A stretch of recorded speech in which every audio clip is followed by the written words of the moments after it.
Hello everyone, I'm Lestyborns and I am going to give a critique of Gnome Shell.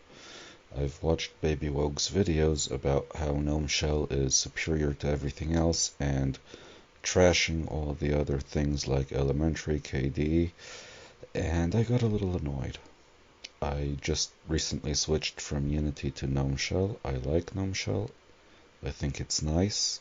I also think it has some flaws and missing features and inconsistencies and bad design, and I'm going to go over them here and now. I'm doing this video on Fedora on boxes on top of Pop! OS.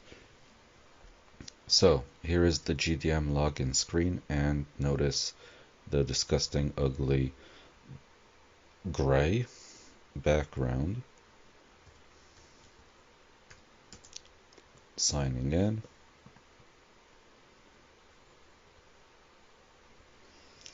On the top left side, I have the activities button. I'm going to ignore the hot corner thing, which I don't really like, but whatever.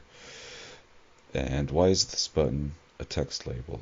It should be an icon, and that becomes even more obvious when I open any application, and then I have this text label icon that does one thing, followed by a randomly appearing icon that just doesn't belong there, it doesn't look right, and another button with a text label that does a completely different thing and opens a menu. And where's my menu bar? Well, on Firefox, here's the menu bar.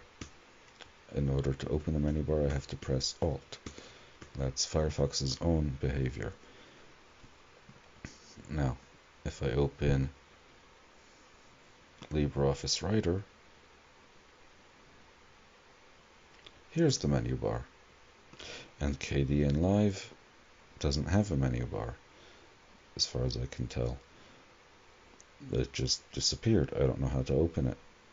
The menu bar looks inconsistent. Visual Studio Code, GIMP, they all have menu bars, and each of them is displayed and behaves a little differently and wastes screen real estate unless you're Firefox and you auto-hide it, and then it's not discoverable. Why is all this empty space not being used for a menu bar? Just because you think it would look prettier? But then you're sacrificing usability for looks and consistency for looks. Now here's the clock. The clock is very nice, but with a menu bar, a global menu bar, you have to move the clock to the right. I like the clock applet. I think it looks nice in the center. It's just, it doesn't belong there because you need the space for the global menu bar. This here is, if I had here a wireless connection, then it would not show me networks. I would have to go into the settings in order to select a network. Same goes for Bluetooth. I'd have to go into the settings to select Bluetooth. I wouldn't be able to simply connect to Bluetooth devices through the menu.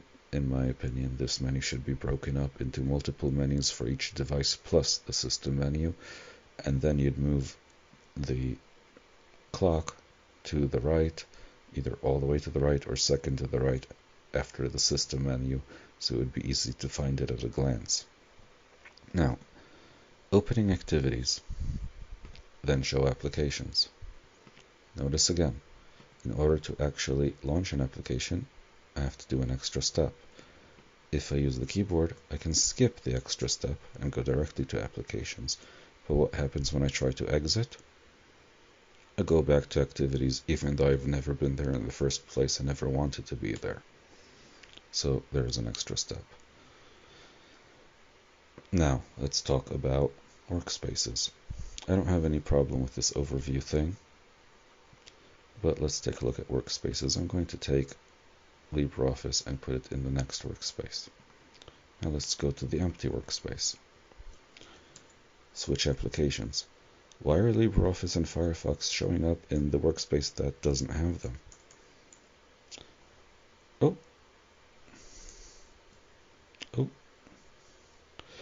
And let's take a look at the dock. and they both appear in the dock. See that.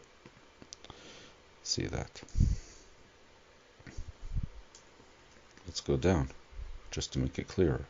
Here, both Firefox and LibreOffice are showing up in the dock, even though they're not on this workspace.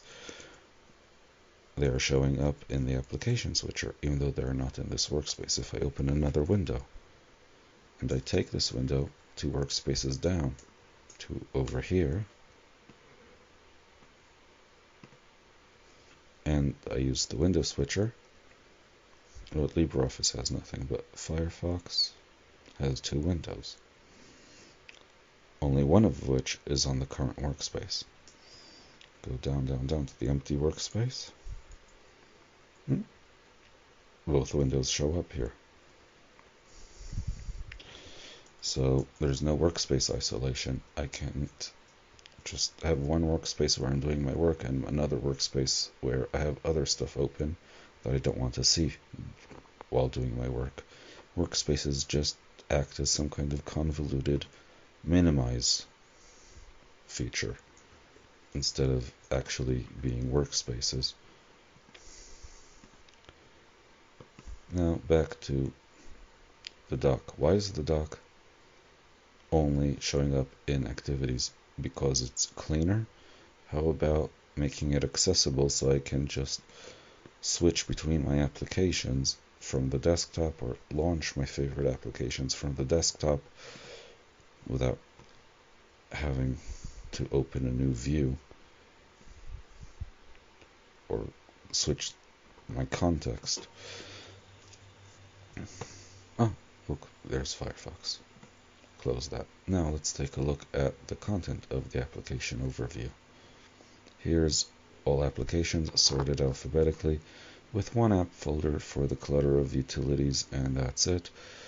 App folders can be created manually through drag and drop, so the user can create his own app folders. That's nice. Here are the frequently used applications. You can see what I opened before. That's also nice. How about automatically sorting applications by categories? Why don't they have that? Just add another little tab here for categories, and then have a view where all applications are sorted into app folders based on category. Is that so hard? You already have it. But here's utilities. It wouldn't add visual clutter. It would be neat, match the rest of the design of the system. Simple solution. You actually had an ugly implementation of viewing apps by categories before. Why not have a pretty and consistent implementation that is built on the features you already have? And that's basically it. I forgot one thing, and that is the lock screen. Here's the lock screen. I am clicking with my mouse. I am moving my mouse. Nothing happens. How am I supposed to open this? What am I supposed to do? Okay, so I can drag it up. I can just start typing. I can hit the enter or space or escape key.